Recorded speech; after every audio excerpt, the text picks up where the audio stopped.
Welcome back to In the Workroom with Manny. We're kicking off season 2 with an award-winning designer, Jocelyn Chiappone, owner and head designer of Diggs Design Company. We've been working together since 2014, and I'm always blown away by the calm, quiet confidence she brings to every project. You're going to love this one. Well, Jocelyn, welcome to the podcast. You are the beginning of season 2, Yay. Which I didn't know if it was going to happen. Mm-hmm. But then, filming the first round, I was like, geez, are people really going to listen to this? And what do you know, some people really did listen. And, I started with the people that kind of started with me, and then I wanted to spread out to my more recent and exciting clients like you. But I wanted, so thank you for coming up from Rhode Island. Me. Yeah, good to have you. So Good to have you. And Sarah. Hi, Sarah. Yes. Yeah. Hi, Sarah.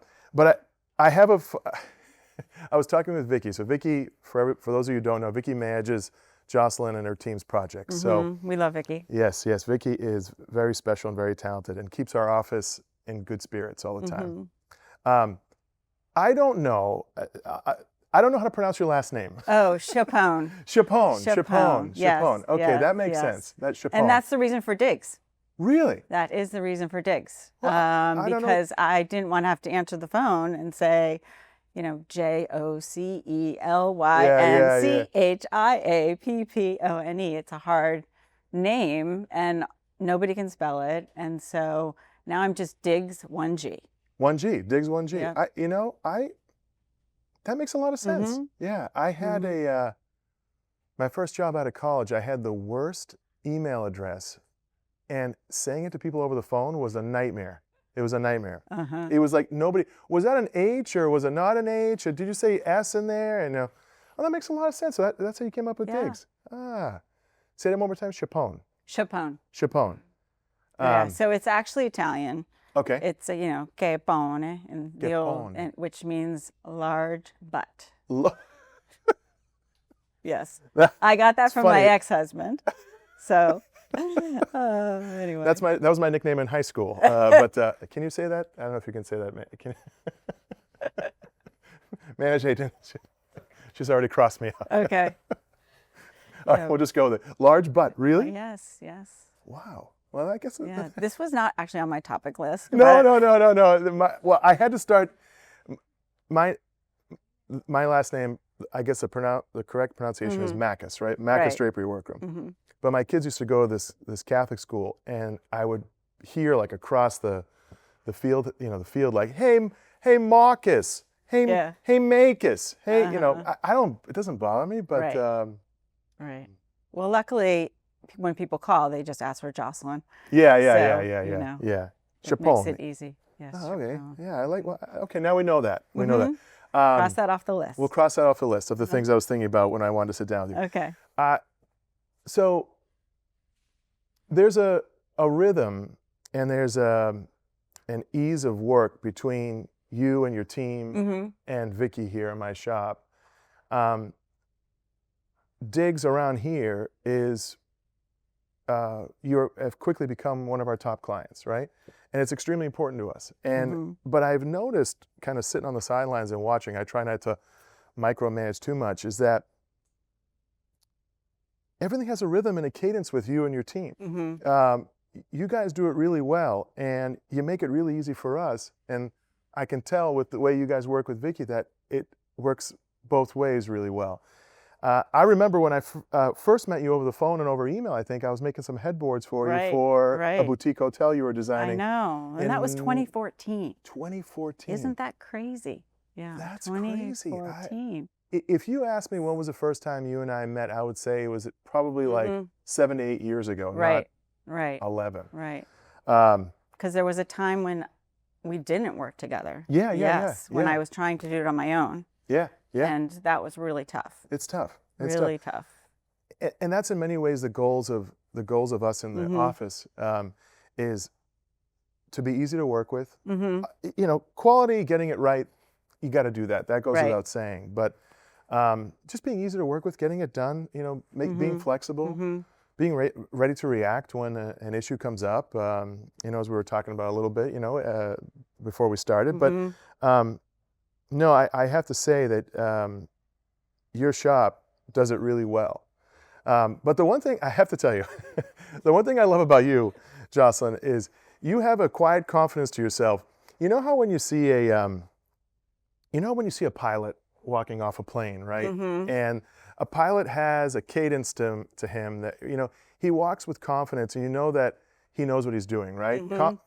Pilots give you, and it seems like all pilots have this, right?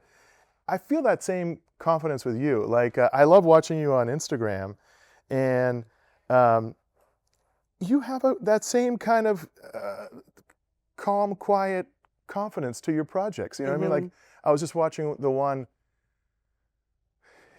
Originally, I thought it was a boat because that was a design intent. The design intent, yeah. The client said, "I want this room to look like a Hinckley." Yeah, it looked amazing. And I think we pulled it off. I think you pulled it off too. It looks really I think great. you pulled it off too. So. Yeah. In your process, so you have how many people on the team now? So we have 7. 7. Yeah. And I visited you guys last year. We were trying to do lunch, but I think I kept screwing it up or something like that, or I was late or something like that. We were trying to do lunch, but we're always too busy for lunch. Anyway, I know. We're always having lunch at our desks. Yeah. So same here. Yeah. But what culture is really important to me, right? Taking care of your employees is really important to me. I can see that in your space. It seems like everyone's happy to be there. Right. I could tell because everybody kind of came out and was like, "This is Manny. He runs the workroom that we work with," and everybody was so polite and kind, and you could tell that people work there with a smile. Yeah. Would you say so? Yeah. I'm lucky. I really am. Yeah. So we call our team meetings family meetings. I love that. I love that. We are only 7 people, so but we probably do the workload of, a firm that's 20 plus. I mean, really, we have a lot of projects. But, I got into this because I love design, and that's really what I wanted to do. I didn't want to be, managing people. And so now I have Sarah that does that for me, which is wonderful. And she manages the whole operation, which is a blessing because it really allows me to focus on what I love to do, which is the actual design. Yeah. And then, the strategic vision of the business, where are we going to be in 2 years, where are we going to be in 5? And so the day-to-day operations really fall under Sarah and, the rest of my wonderful team. Yeah. So, so I'm lucky. I'm really, really lucky. Yeah, no, well, it comes across, anytime I see Vicky or the team working on a Diggs project, you can tell things are clear. We know what we're doing. We know what we're making. We know how we're going to make it.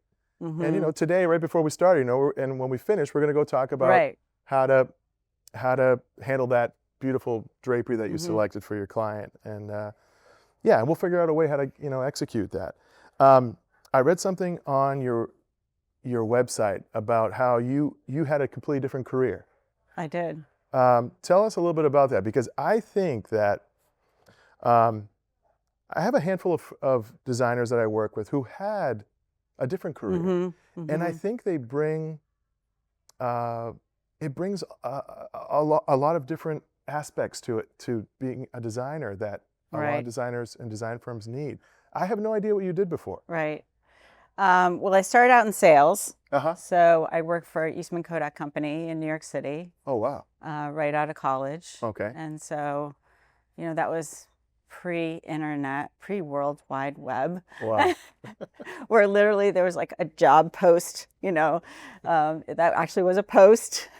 And so I applied for the job, and at the time it just said commercial division, Eastman Kodak Company, and I went for the interview, and I'm thinking, this is going to be so great. I'm going to sell film. I'm probably going to work in the movie industry, And the interviewer, the manager says, well, why do you want to sell office products?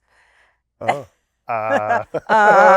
So somehow I, put a spin on it, and I was able to get the job, and did that for quite a while, and then moved to Rhode Island and decided to have a family. And so I was home for my girls. Oh. And then subsequently redid my house, started to do some work for friends and things like that, and just really felt like, okay, I'm going to get serious about this. Yeah. And then went back to school at RISD, night Wow. school. Wow. I had, 3 little kids at the time, and Wow. then just started to work for another firm, and I did that for 7 years. Oh, wow. And then I just realized, now it's time for me to branch out on my own. And so we did that in, I think, 2011. So here we are. That's amazing.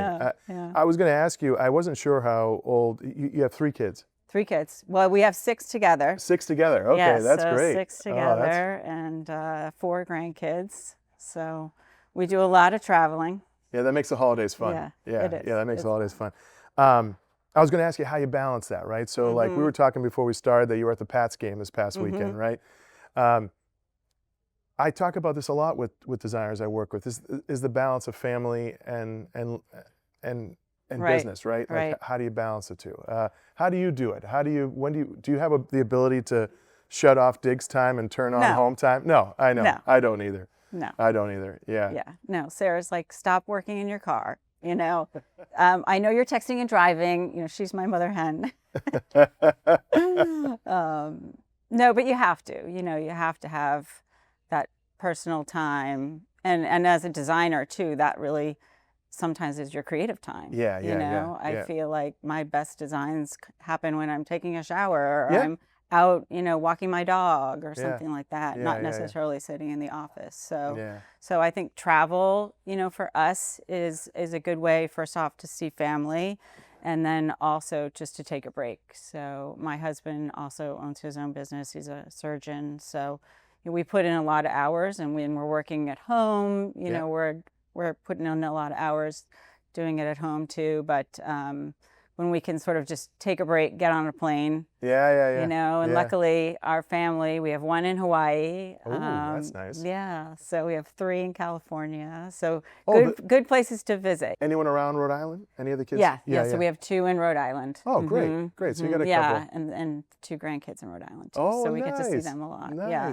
they're adorable. Hey, Mom. Hey, Mom. She's chatty. Jeez. This happens literally every podcast. And it's always Mom too. She just, maybe it would have been better if she was in it keeps it interesting. Maybe it would have been better if she was in Greece for another week, right? Right. Even though we love having her here. But I thought I would talk about, my pre-Manny days. Pre-Manny days. Yes. Tell me about that. Yeah. Talk to me about. The ending is good. The ending is good. Okay. Tell me about your pre-Manny days. We were together doing the boutique hotel. The boutique hotel. And then I was really of the school of, doing all the window treatments ourselves. So we did have a workroom in Brooklyn, and they would. New York? Yes. Oh. And so we would ship them the fabric. Oh, wow. And then they would ship us the drapes. Okay. And then we had an installer. Okay. And we would have all the hardware come to our office, and then, manage getting everything to the job site, and then managing the installer. And then, the installer cancels on us. We only had 1 or 2 people doing it. It really became a nightmare, and then we had, poor Sarah had a drapery rod, go through her front window. One time I had an install, we put the panels up, I look at the panels, there's a big print from the installer's work boot. Oh no. I had to take those down, get them dry cleaned. So, these are all the issues, that we had. Yeah. And finally we just said, okay, this is just, and then we had a project that was 8 bedrooms. Oh yeah. How can we possibly manage that on our own? Yeah. And so, it's always Sarah that comes to me and says, okay, we're pivoting. This is what we're doing. Yeah. We're working with Manny now 24/7, and he's been our savior ever since. So it's been great. That means a lot to me. I wish I could take credit for it. The team here is unbelievable, especially Vicky. She is really good. I have some amazing project managers, and really, we make drapes for a living, but what we do is we're a customer service company. You have to show up when you're supposed to show up. making it right, installing it right, picking the right product, figuring out the details we were talking about before, Right. that goes without saying. But, that means a lot to me to hear you say that. And that's what we do, is we just try and make life easier for the designers we work with, Right. So Right. that's really important to me. I have a special love for Rhode Island, right? Okay. And it feels like to me, and I don't know if you agree, it feels like to me Rhode Island is quietly, quickly, maybe not so quietly, becoming the hot spot yeah, I know. Be quiet, right? Right. There's only like 3 people who are Right. going to watch this. So I don't know, worry. right? Yeah, exactly. No, actually, the viewership of the listening has been pretty good of the Good. podcast. Yeah, Good. I called all my family in Greece. They listen all the time. Okay. There No, you go. Yeah. And is it, clients, or is it wholesale people, They're or listening? designers? I don't or know. Who's listening? It's a mixed bag of people. Who are you out there? Yeah, who are you out there? I had a lady come up to me at church one time. So I go to a Greek church up here in Weston, and she was like, "I've been listening to your podcast, and I That's love great. it." Yeah, and I was like, "All right, that's pretty good." That's how the second season came around. I was, Right. I don't show it, but I run pretty anxious, So like preparing for this and thinking about this, makes me a little raises my blood pressure a little Right. bit, but in a good way, But yeah, no, it's all good. It's all good. Great. Yeah. So we'll keep it quiet about Rhode Island, but it does feel like you. The only thing I was surprised about is I heard that toy company. What's it called? They're moving out of Rhode Island. Hasbro. Hasbro. That I was sad to hear that because I feel like when a big company moves like that, even though it's just Right. up to Boston, but what does that do to all the families or know. the people that had short commutes now are commuting to Boston? That always feels uncomfortable. But Rhode Island does feel like it's on Right. the. It feels like it was maybe 10 years ago where the economy in Rhode Island was terrible and things weren't going well. Maybe that was kind of COVID left over. No, I mean, not COVID, 2008 left over. But it does feel like things are going well. And interestingly enough, 80%, maybe 90% of our business is not in Rhode Island. That's right. And that's Yeah. that was one thing I wanted to bring up. We do work for you all over New England. Right, all over. And I read on your site you had a project in Anguilla, is that right? We did. Yeah. How did that? I mean, talk about logistics, right? Right. That must have been. I know. a lot. Sarah figured all that out. Oh. Yeah. So if anybody, is building a place in the Caribbean, just give us a call. Give us a call. Because Yeah. we have it all figured out how to do the install and get everything down there. But no, it was a client that we had originally worked on with their house in Rhode Island. So they had a place in Jamestown. Okay. They retired, and so they Yeah. decided to build this house, or purchase this house down in Anguilla. And Nice. so Nice. the client called up, and I said, of course I can come, of course I can do it, but my husband's going to have to come and help me measure. I need another person at the end of the measuring. Get the measuring Yeah, tape. the I know. measuring tape. So we were able to make a little vacation out of it too, which was nice. That's nice. So- We have we should talk after. We have a project in Turks and Caicos coming up in November, and the photos of the house are just and That's great. but the houses are, I think, built 100% cement there, so probably to deal with all the storms and things. But Right. so installing in cement is always a little bit tricky. You have to have the right tools and Right. get the right spot because you can only kind of drill the hole one time. So, but one thing I always like to cover in these conversations, Jocelyn, is I like to talk about you, the designer, a little bit. So, like, what do you do for you? What do you do for Jocelyn? Like, I'll give an example. So my mom, that's my mom again, who left her phone, and now it's ringing in the background. This is unbelievable. I swear someone has hired her To sabotage the to podcast. sabotage the podcast. Yeah. Oh. This is like the time when I was talking to someone on the podcast, and my dad just walked up and started talking to us. Yeah. Right. But Well, we were just talking about that, with COVID and how, you would have the advent of Zoom, which was so amazing. yeah. But, you'd see somebody, in their underwear, like walking behind, getting some orange juice or something, and the kid should be, I know. But I want to know, what do you, Jocelyn, do for yourself? What do you do in the background that people don't know about? So, for example, with me, I I hired a trainer, and I see him 4 days a week, Right. just to kind of keep.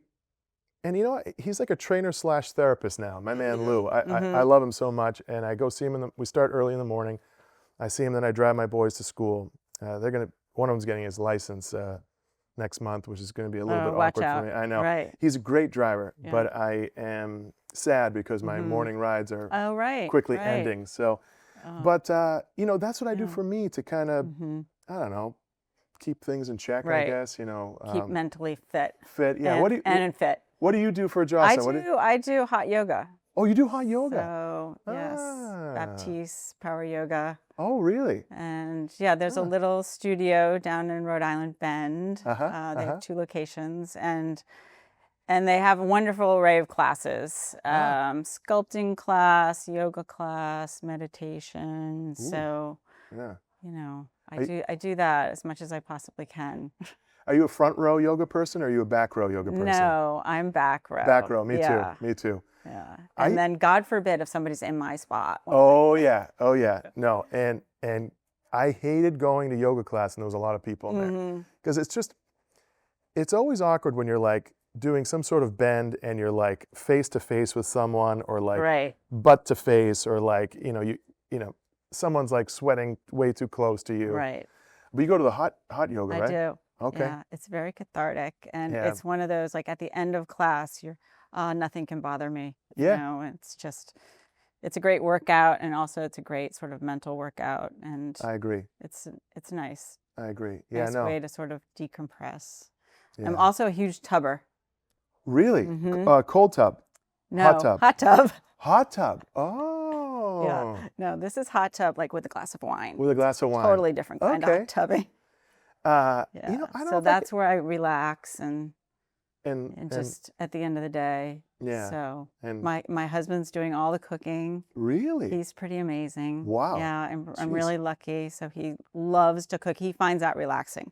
Oh. So when he comes home from work, and he's also very, very good. So he's a gourmet cook, and you know, I'll be sort of finishing up all my emails, and you know, we chit chat about our day, and he's like, do you want to have a tub before dinner? I think you do. You need one. You go up there. So it's also just like my me time to sort of run through my day, and then, you know, so. That's important. I love that though, because you have found a way to kind of get yourself back in balance, to check back in again. Right. Yeah, I love that. No, I miss hot yoga. I used to go a lot. I had a Baptiste place near where I used to live before I got married, and I used to go at least once a week. But are you more of a morning yoga person? I am. Morning, yeah. I know, as much as I try and work out after work, I'm just not. That's tub time. Yeah. That's not yoga time. Yeah, I know. That's my tub time. What's your go-to wine? Is wine your drink, or what do you? Yeah, I like a white Burgundy. Yeah. White Burgundy. Yeah. I don't know enough about wine to know what that means, but it sounds pretty good though. It is. It's good. Jocelyn, is there anything else you wanted to cover? I can't think of anything else I wanted. Is anything else? Did we talk about business at all? I don't think we talked about business at all. Well, I'll tell you one thing about business.